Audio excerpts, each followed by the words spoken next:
The main strategic enemy of the USA is no longer Russia.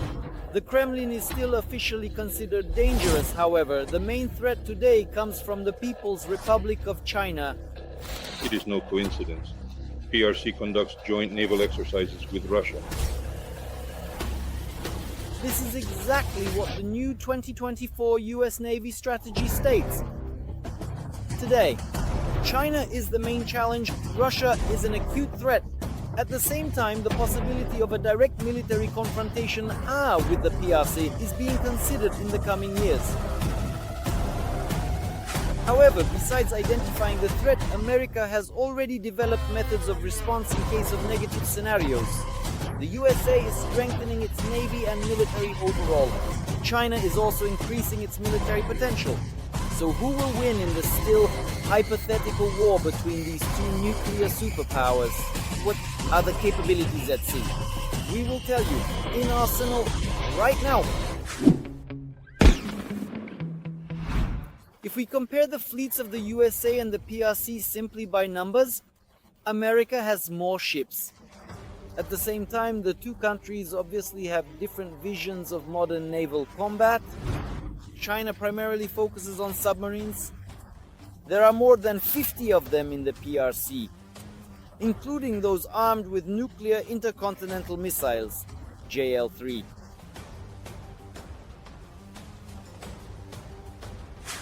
At the same time, the USA relies on its aircraft carrier groups. With up to half a dozen different aircraft carrier concepts, America plans all its major naval operations using aviation, which is essentially part of the ship's weaponry. In developing a new concept for the American fleet, the USA believes that a military confrontation between them and China is possible as early as by the year 2027. This is primarily related to the actions of the PRC near Taiwan.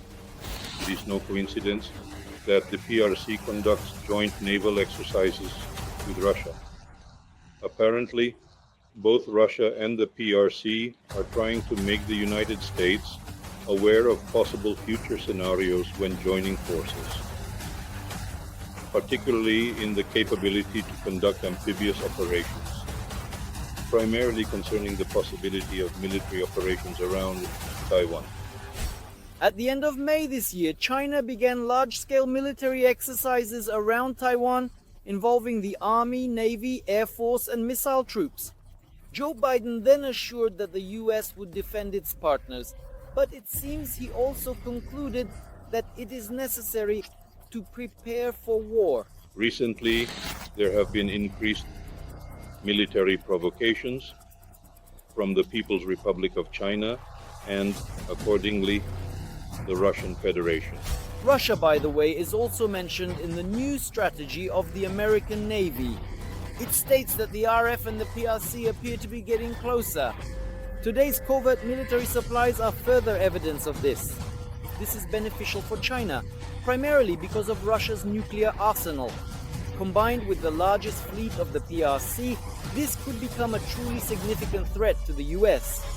For now, Beijing understands that they are lagging behind in this matter. The nuclear potential of the PRC is significantly less than that of the United States, and accordingly, the capability of the naval fleet also falls short. The same goes for the aviation component in naval battles.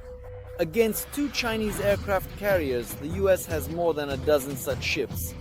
In terms of the aircraft themselves, the clear advantage is also on America's side. They have more of the same fighters, they are more technologically advanced, and they equipped with a wider range of weaponry. We see the basic aircraft that China has been developing. They were developed as modernizations of Soviet aircraft that were purchased roughly in the 60s, 70s, and 80s. China's key dependency remains on Russian engines. Although China is investing quite a lot of money to develop its own aviation engine, this remains one of the so-called weak points of the Chinese Air Force. By the way, it is precisely technological developments that the United States today considers the key to its success. The new naval doctrine explicitly states America relies on robotic systems complexes for countering drones, artificial intelligence, and overall information dominance. At the same time, and to avoid being hit by not too modern but still powerful Chinese weaponry, the principle of dispersion is being implemented.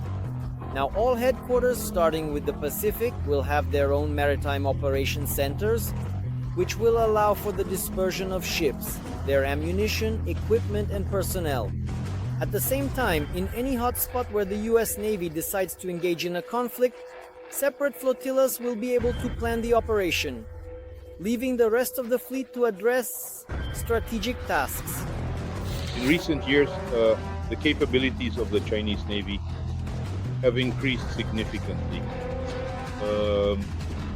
Therefore, let's say the doctrine of strengthening the naval presence of the United States is primarily,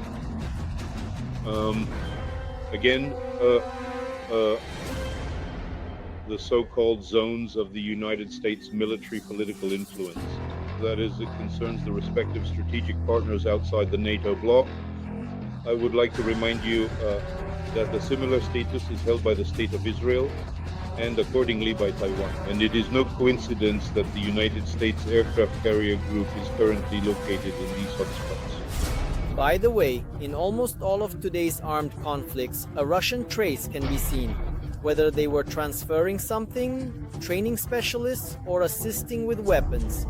In the United States, it is expected that Russia will not stay on the sidelines of the Sino-American confrontation, even at the planning stage. Russia can be a donor of technologies and scientific developments for China to enhance their advancements, specifically in the aerospace sector. Therefore, the United States is already concerned with expanding its military capabilities. A third of the ships and submarines are required to undergo maintenance as soon as possible. A third are sent for exercises, and a third must remain in a state of combat readiness. At the same time, 80% of all ships, submarines, and aircraft must be combat ready and equipped with robotic systems. Obviously, this decision was made after analyzing Ukraine's successful operations at sea today. By the way, our methods of warfare are also being studied in China.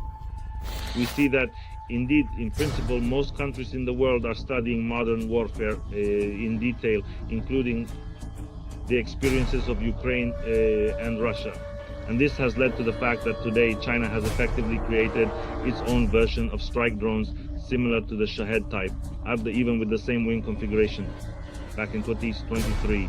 And at the same time, we see that Taiwan, for example, not having as large a fleet as China, has adopted Ukraine's experience in developing unmanned boat technology. And in fact, we see that many countries around the world have started rearming, taking into account the emergence of unmanned technologies. Despite all this preparation, analysts still do not believe that a war between China and the USA is indeed immediately imminent. No one dares to predict how long the current Cold War regime will last at this moment. However, neither side is fully prepared for a direct confrontation at the moment. China will not engage in direct military escalation and apparently will use the tactic of so-called soft power. The PRC will again use economic leverage to pressure Taiwan. We hope that if the confrontation continues, it will be through diplomatic maneuvers rather than launching missiles and firing guns. However, recent days have once again confirmed the old adage, if you want peace, prepare for war. Did you like this video? Then don't forget to give it a like and subscribe to our new Arsenal channel. The link is in the description below the video.